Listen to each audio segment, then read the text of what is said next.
పురాణము 1వ అధ్యాయము.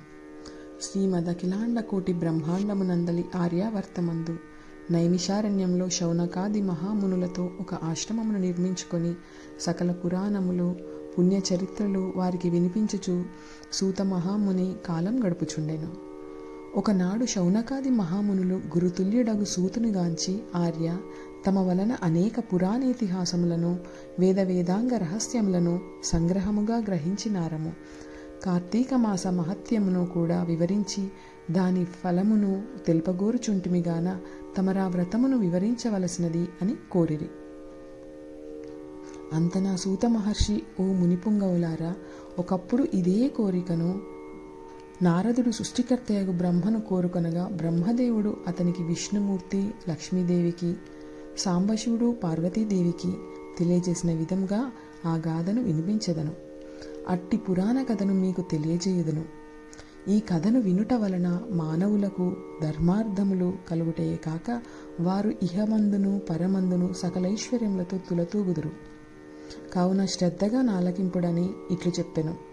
పూర్వము ఒకానొక దినంబున పార్వతీ పరమేశ్వరులు గగనంబున విహరించుచుండగా పార్వతీదేవి ప్రాణేశ్వర, సకలైశ్వర్యములు కలుగజేయునట్టిది, సకల మానవులు వర్ణభేదములు లేక ఆచరించదగినది, శాస్త్ర సమ్మతమైనది, సూర్యచంద్రులున్నంత వరకు ఆచరింపబడేది అగు వ్రతమును వివరింపుడని కోరెను. అంతట మహేశ్వరుడు మందహాసమునరించి, దేవి, నీవు అడుగుచున్న వ్రతము స్కాంద పురాణమున చెప్పబడి ఉన్నది. దానినిప్పుడు వశిష్ఠ మహాముని మిథిలాధీశుడగు జనక మహారాజునకు వివరింపబోచున్నాడు. చూడుమా, మిథిలా నగరము వైపు అది మిథిలా నగరపు దిశగా చూపించెను. అట మిథిలా నగరములో వశిష్ఠుని రాకకు జనకుడు సంతసించి అర్ఘ్యపాద్యములతో సత్కరించి కాళ్ళు కడిగి ఆ జలమును శిరస్సుపై జల్లుకొని, మహాయోగి మునివర్య, తమ రాక వల్ల నేను, నా శరీరము, నా దేశము, నా ప్రజలు పవిత్రులైతిని. తమ పాదధూళిచే నా గేహము పవిత్రమైనది. తమరిట కేల వచ్చితిరో సెలవు ఇవ్వండి అంటూ వేడుకొనెను. అందులకు వశిష్ఠుడు, జనక మహారాజా, నేనొక మహాయజ్ఞము చేయ తలపెట్టితిని. దానికి కావలసిన అర్ధబలమును అంగబలమును నిన్నడిగి క్రతువు ప్రారంభించవలనని నిశ్చయించి ఇటు వచ్చి తిని అని పలుకగా, జనకుడు, మహాముని, అటులనే ఇస్తును, స్వీకరింపుడు. కానీ చిరకాలము నుండి నాకొక సందేహము కలదు. తమ బోటి దైవజ్ఞులనడిగి సంశయమును తీర్చుకొనదల్చితిని. నా అదృష్టము కొలది ఈ అవకాశము నాకు దొరికినది. గురురత్న, సంవత్సరములలో కల మాసములలో కార్తీక మాసమే ఏలనంత పవిత్రమైనది. ఆ కార్తీక మాస గొప్పతనమేమిటి అని అడిగాను. అను సంశయంగా నాకు చాలా కాలం నుండి ఉన్నది. కావున తాము కార్తీక మహత్యము గురించి వివరింపవలసినది అని ప్రార్థించెను. వశిష్ఠ మహాముని చిరునవ్వు నవ్వి, రాజా, తప్పక నీ సంశయమును తీర్చగలను. నీ చెప్పబోయే వ్రత కథ సకల మానవులు ఆచరించదగినది, సకల పాపహరమైనది అయి ఉన్నది. ఈ కార్తీక మాసము హరిహర స్వరూపము. ఈ మాసమునంతను సదా ఆచరించు వ్రతము యొక్క ఫలితమింతని చెప్పవలనవి కాదు. వినుటకు కూడా ఆనందదాయకమైనది. అంతేగాక వినినంత మాత్రమునే ఎట్టి నరక బాధలు లేక ఇహమందును పరమందును సౌఖ్యమును పొందగలరు. నీ బోటి సజ్జనులు ఈ కథను అడిగి తెలుసుకొనుట ఉత్తమమైనది. శ్రద్ధగా ఆలకింపుమని ఇట్లు చెప్పసాగెను. వశిష్ఠుడు కార్తీక వ్రత విధానము తెలుపుట. ఓ మిథిలాధీశ్వర, జనక మహారాజా, ఏ మానవుడైనను ఏ వయస్సు వాడైనను ఉచ్చ నీచ అనే భేదము లేకుండా కార్తీక మాసంలో సూర్యభగవానుడు తులారాశి యందుండగా వేకువజామున లేచి కాలకృత్యములను తీర్చుకొని స్నానమాచరించి దాన ధర్మములను దేవతా పూజలను చేసినచో దాని వలన అగణిత పుణ్యఫలము లభించును. కార్తీక మాస ప్రారంభము నుండి ఇట్లు చేయుచు విష్ణు సహస్రనామార్చన, శివలింగార్చన ఆచరించుచుండవలను.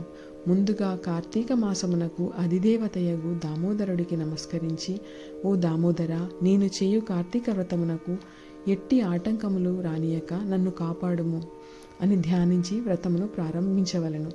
కార్తీక స్నాన విధానము.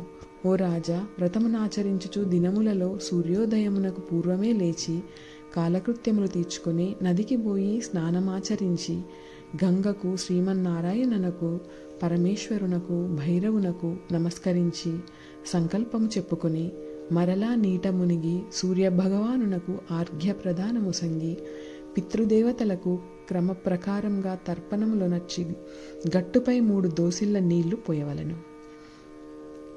ఈ కార్తీక మాసంలో పుణ్యనదులైన గంగా, గోదావరి, కృష్ణ, కావేరి, తుంగభద్ర, యమున మున్నగు నదులలో ఏ ఒక్క నదిలోనైనను స్నానమాచరించిన ఎడల గొప్ప ఫలము కలుగును. తడిబట్టలు వీడి మడిబట్టలు కట్టుకొని శ్రీ మహావిష్ణువునకు ప్రీతికరమైన పుష్పములను తానే కోసుకొచ్చి నిత్య ధూప దీప నైవేద్యములతో భగవంతునికి పూజ చేసి గంధము తీసి భగవంతునికి సమర్పించి తాను బొట్టు పెట్టుకొని పిమ్మట అతిథి అభాగ్యతులను పూజించి వారికి ప్రసాదమిడి తన ఇంటి వద్ద కానీ దేవాలయంలో కానీ లేక రావి చెట్టు మొదట కానీ కూర్చుండి కార్తీక పురాణమును చదవవలేను.